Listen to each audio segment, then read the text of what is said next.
하나님께서는 자기 백성에게 슬픈 어조로 내가 포도를 위하여 더 무엇을 할 수 있겠느냐 말씀하셨던 것처럼 예수님도 지금 자신의 공생에 약 3년간, 4년 반도 될 수 있겠고, 시간은 약간 차이가 있을 수 있겠습니다만, 약 3년간에 걸쳐서 자기 자신과 함께한 그 제자들에게 다음과 같이 질문하고 있는 겁니다.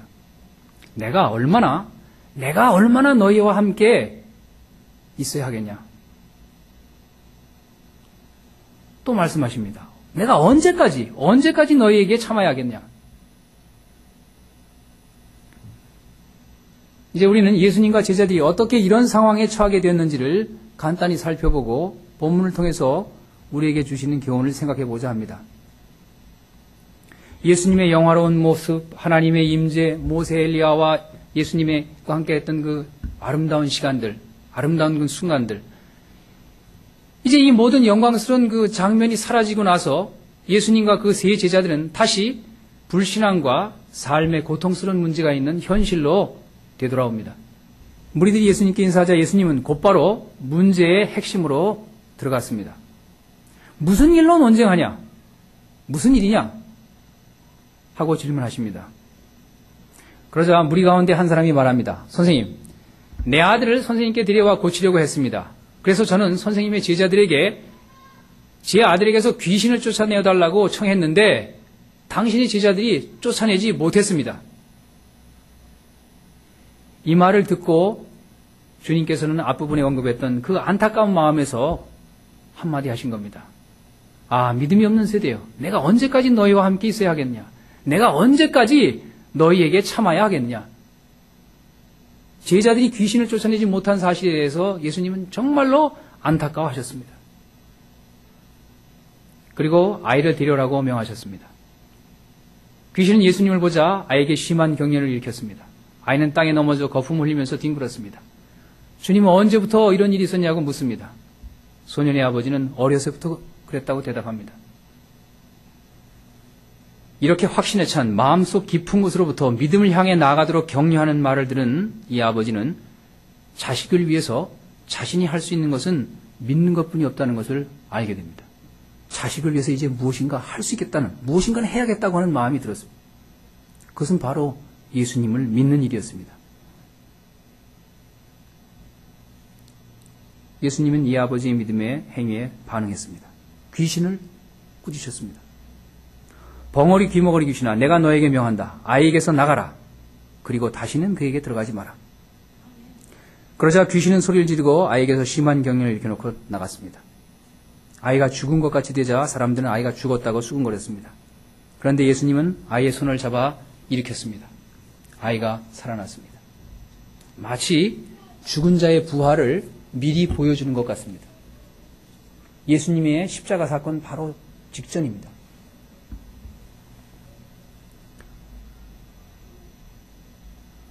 이 사건 후에 제자들은 예수님에게 묻습니다.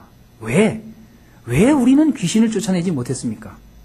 내가 확신이 없는데 남에게 어떻게 확신을 줘요? 안 되는 거죠. 주님은 이런 말씀하십니다. 이런 불의는 기도로 내쫓지 않고는 어떤 수로도 내쫓을 수 없다. 물론 마태복음은 또 다른 각도에서 표현합니다. 믿음이 적다고, 믿음이 적기 때문이라고 마태복음은 또 기록하고 있습니다. 오늘 본문에서 우리는 다음과 같은 것들을 생각해 볼 수 있습니다. 예수님과 세 제자는 변화산에서 내려와 오늘 본문의 사건을 만나고 있는데 그 변화산에서 우리가 잘 아는 대로 베드로는 여기가 좋사오니 하고 고백을 했습니다. 그 아름다운 그 예수님의 모습, 그 상황을 보고.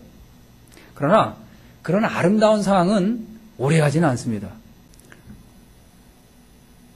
이런 사건은 우리 일상 속에서 만나는 일들을 더 잘 대처하기 위해서 있는 겁니다. 기도를 위한 기도가 아니고 현실 도피를 위한 환상이 아니라 우리의 일상의 문제를 더 잘 대처하고 그 문제를 더 확실하고 힘있게 자신 있게 직면하기 위해서 이런 초자연적인 사건들이 의미가 새로워지는 겁니다. 베드로와 야고보, 요한을 제외한 나머지 제자들이 어려운 상황에 직면하고 있는 것을 우리는 보았습니다. 전에 앞부분에 말씀드린 대로 이들은 이전에도 예수님의 이름으로 귀신을 쫓아냈던 사람들이었습니다.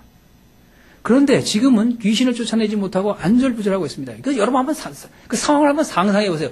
정말 막 속된 말로 뭐가 탈 거예요. 그죠? 선생님은 안 계시지. 전에는 분명히 쫓아냈었는데 안 돼. 됐는데 안 되면 이거 환장하는 거예요. 그죠?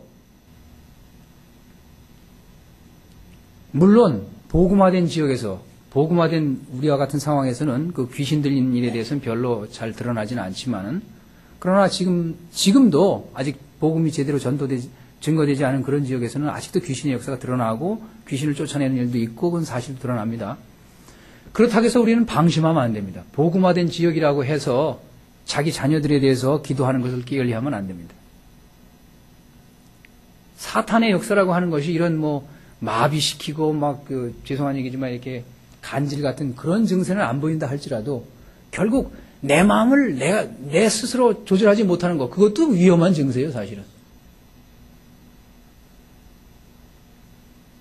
교회 밖에서 우리의 무능력을 증명하려고 애쓰고 또 우리가 실패할 때마다 우리를 비웃는 서기관과 같은 그런 사람들보다는 교회 안에 있으면서도 너무나 믿음이 없어서 아무런 놀라운 이적도 행하지 못하고 자신이 속해 있는 모임 속에서, 자신이 속해 있는 어떤 그룹 속에서, 아니면 사회 속에서 아무런 영적인 영향력을 행사하지 못하는 우리 자신이 바로 주님의 마음을 아프게 하고 있는 겁니다.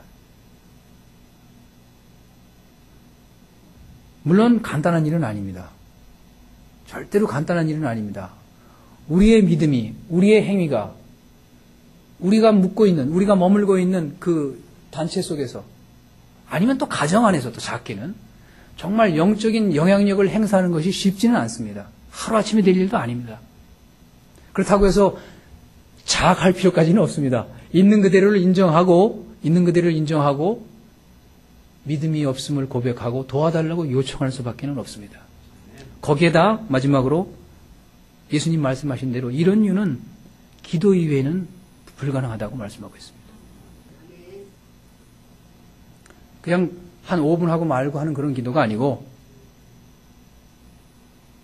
1시간이 됐든 2시간이 됐든 필요하다면 전적으로 성령의 도움을 구하는 그런 기도가 필요합니다. 그래서 저는 몇몇 분들하고 그런 얘기를 했었어요. 최소한 하루에 30분 기도하십시오. 저는 여러분들을 위해서 기도하고 여러분들은 최소한 두 부부들이 최소한 하루에 30분 이상은 시간을 확보해서 기도하십시오. 하다 보면 이제 늘어나고 그럴 거예요. 미련한 방법이지만 이 방법 외에는 다른 방법이 없습니다. 내가 언제까지 너희를 참아야 하겠냐? 이런 책망을 우리가 듣지 않도록 노력해야 할 것입니다. 주님께서 기도하는 삶을 사셨다면 제자된 우리로선 더 말할 나위가 없습니다. 주여 우리의 믿음의 부족함을, 우리의 믿음의 연약함을 도와주십시오 하고 간절하게 부르짖는 것이 필요할 겁니다. 주님은 이렇게 부르짖는 우리에게 응답하실 것입니다. 귀신 들린 어린아이를 고치신 주님께서 우리의 형편을 아시고 우리의 기도에 응답하실 것입니다. 지금도 주님은 우리 가운데 역사하시기를 원합니다. 기도하시겠습니다.